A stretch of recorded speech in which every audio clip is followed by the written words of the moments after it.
These days are wild. And no matter how hard we try, sometimes it seems we just can't tame them.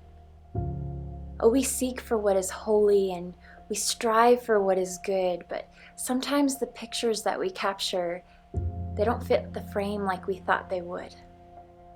And so we give up sooner than we should because we fear. We fear expectations and limitations. We fear things like death and this year's presidential election.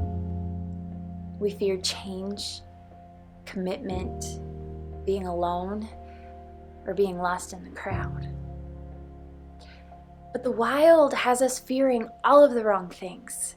You see, we fear beginnings and ends when we should fear the God who was and is to come, the God who is the beginning and the end. And we fear the days that just rain down hard when we should fear the God who reigns above it all because He is above it all.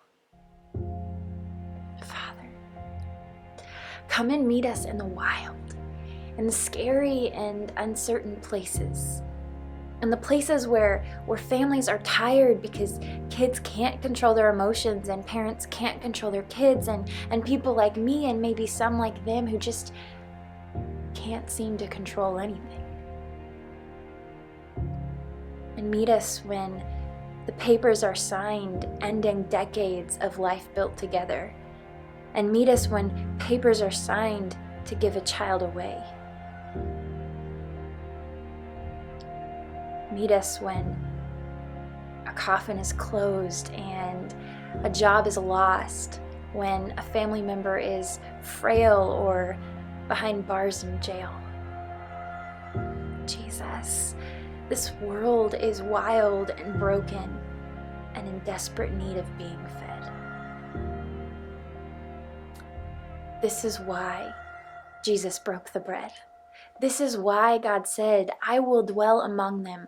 I will walk with them. I will be their God and they will be my people.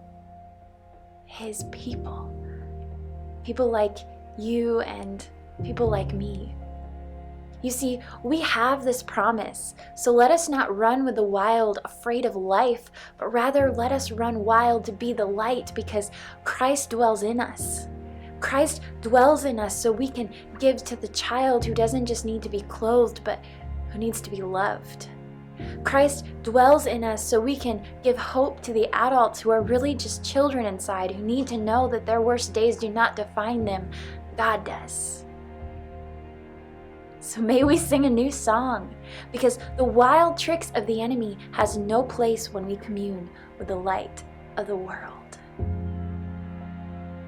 We have the bread, we have the cup, and we have Jesus. Jesus who sees us even in our worst days.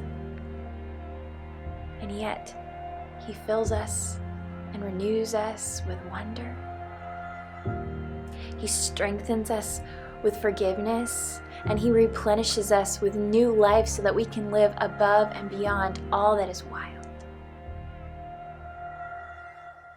So may we eat from the bread, and may we drink from the cup, to be reminded that in the midst of all that is wild, there is a God who dwells among us, and there is a God who dwells within us. There is a Maker who is holy and kind and loves us wild.